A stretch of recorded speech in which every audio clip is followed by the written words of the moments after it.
Hi, this video is going to wrap up our explanation of the vector data structure. Remember, an earlier video described basically what a vector is and how it works, and the previous video described the whole concept of amortized time. Now we're going to put those things together and analyze the vector data structure. Remember that that word analyze means that we're going to look at the code for a particular data structure operation and determine the big O runtime of that operation. The goal of this video is to analyze all of the major vector operations. That includes the default constructor that makes an empty vector, the size accessor, the get and set functions that retrieve or assign an individual element based on its index, the pushback operation that adds another element to the back of the vector.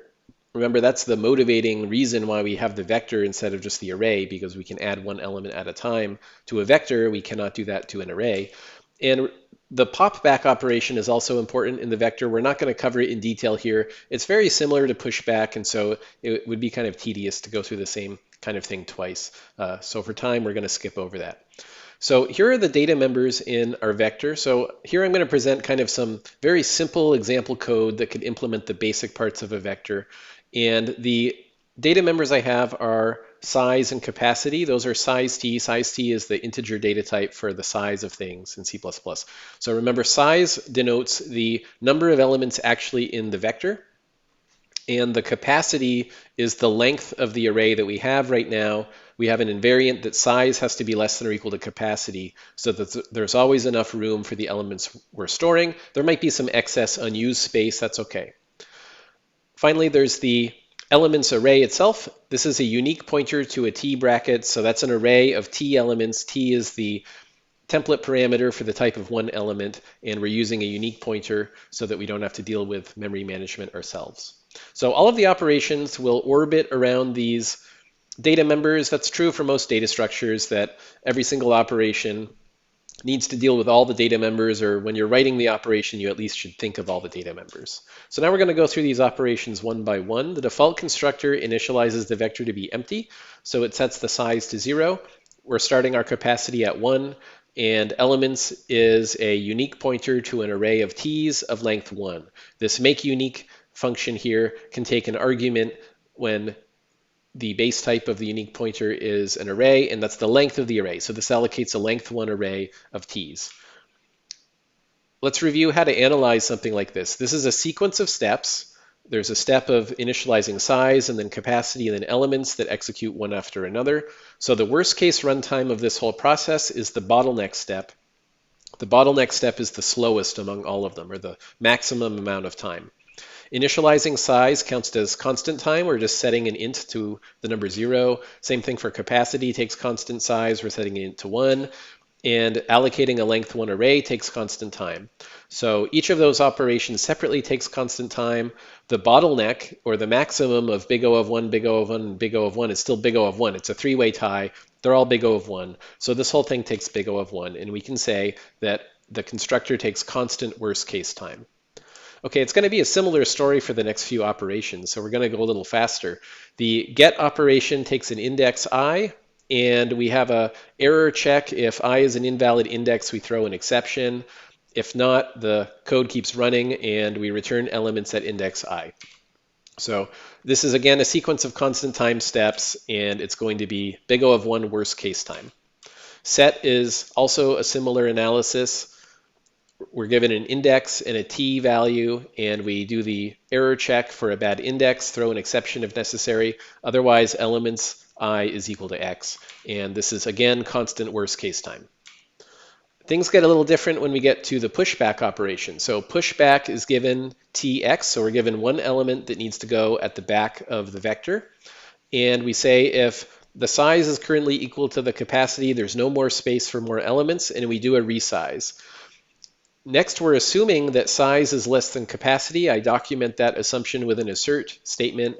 So that is always going to be true, because remember, if we go into pushback from the beginning and size is less than capacity, then we skip over the if, and size is still less than capacity, so we're good.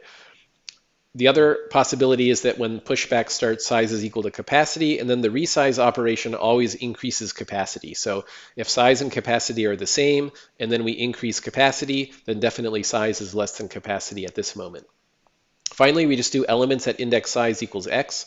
So note that the old value of size would be 1 past the last valid index of the array, and so that's exactly where this new element goes at the back. And then we do plus plus size after that. We increment size to account for the fact that there's one more element. Note, by the way, it's important the order of these two operations, that we use the old value of size as the index of x and then increment size. If we got that flipped, it wouldn't actually work right. So the analysis is that the if statement takes constant time plus whatever the call to resize happens if we make a call to resize. Sometimes we call resize, sometimes we don't. If we set that issue aside for now, we're going to come back to how long a resize takes, but just the if statement itself takes constant time. The remainder of the function takes constant time. So the total is constant time for everything except for however much time the resizing adds. So now we need to get into the resize. Here's code for how resize could work.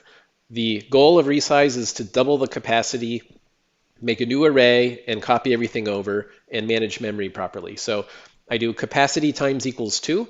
That accomplishes doubling the capacity data member, but I need to update the arrays to reflect that. So what I do is allocate a new elements array. This is going to be a new larger array. I'm using that same make unique function that's given an array length. So capacity just got bigger. That will allocate new elements as an array that's twice as big as the old elements. Elements underscore is the old elements array that's not big enough. Now I have a pretty standard loop that goes I from 0, I is less than size, I plus plus, new elements I equals elements I. This copies over every element out of the old array into the new one element at a time. Finally, we need to change things so that the elements pointer points at the new one we just allocated, and I accomplish that with elements.swap new elements. So that has the two pointers swap roles. Before the swap, new elements is the new larger array, elements underscore is the old smaller array. They swap, so now elements is the new larger array, and new elements is a bit of a misnomer. New elements right now is actually pointing at the old elements, the old too small array. Then the new elements pointer goes out of scope, and unique pointer does its job and frees the array it's pointing to. So implicitly, this code does free the old array. I didn't have to write code for it, but it happens automatically. That's the strength of RAII. By using the unique pointer properly here, I don't have to remember to delete anything, and the memory gets freed properly, so there's no memory leak. So the loop takes big O of n time. This is a straightforward loop that repeats once per n elements, and so it's big O of n time for the loop. So all the other stuff takes constant time, the multiplying, the allocating, the swap. So the bottleneck is that loop, and the runtime of a single call to resize is big O of n. Now let's look at how much resize adds to the pushback operation. The resize doesn't happen every single time, so it's not really true that pushback takes big O of n time. Resize only happens rarely. So here's a claim I'm going to make. This is kind of like a lemma proof, math proof sketch. And the claim is that any sequence of a linear number, big O of n, pushback operations spends big O of n total time in the resize function. So let's say, for the sake of discussion, n is the size of the vector immediately after a resize finishes. Remember that what a resize does is double the capacity. So when a resize happens, size and capacity are equal to each other. The array is full, and then we double capacity. So after we do that, capacity is exactly twice the size. Capacity equals 2n. So that means that there are n unused elements in the backing array, and so we get to do n pushback operations that definitely do not overflow and resize. Each of those n freebie pushbacks takes constant time each. But then if we do one more pushback, the next one does definitely overflow and fill up the array, and that does have to do a resize, and resize takes big O of n time. Let's add up how much time we spent in total in this sequence of events. There were a total of n plus 1 pushbacks. N of them took constant time. One of them took big O of n time. If I have n times big O of 1, that makes big O of n. So I have big O of n plus big O of n, and that simplifies to just big O of n. So it's a total of big O of n time for all of the resizing in that n plus 1 operations. N plus 1 is basically big O of n. The plus 1 is not important here. So if we do big O of n pushbacks, and they take big O of n total time, then the amortized time is the average, and it's big O of n total time divided by big O of n operations that we did. It's like the unit cost, and so it's constant amortized time. N divided by n simplifies to just 1. Therefore, a single call to resize takes constant amortized time. On average, resize takes constant time. Sometimes it's slower than that, but the average is constant. Here's how we could visualize why that ends up being a constant amount. It's a little bit counterintuitive that that loop could still count as constant amortized time. Well, here's what happens. What I've plotted here is a hypothetical where we're doing pushback, pushback, pushback as we go from the left to the right. So time is advancing as we go from left to right. On the graph, we're pushing back more and more elements. And the vertical axis says how much time we spend on one individual pushback. So what happens is you get to do a fast one, and then you have to do a resize. And so the time is a little higher. But after resizing to capacity 4, you get to do 2 more pushbacks that are free, where you don't have to add it, don't have to resize. Then the next pushback will be a slower, more time-consuming resize, but then you get even more freebies. And then you do another resize, and then you get even more freebies. So what's happening here is as the vector gets bigger and bigger, the time to do one resize does get longer and longer. You can see these vertical bars are getting higher and higher, but also the spacing between them is getting longer and longer. And those two things kind of cancel out so that the average area under the curve is a constant amount. We could prove that visually by kind of grabbing these vertical bars, the tall ones, and toppling them over. I'm going to kind of push them down to the left there. And what you can see is that what basically happens is that when we tip those red bars over horizontally, they fill in those gaps.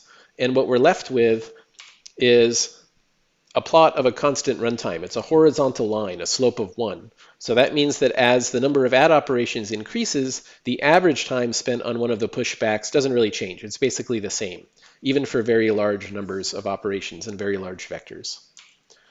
All right, let's summarize all of this material. So the pushback operation takes constant time if you forget about the resizing.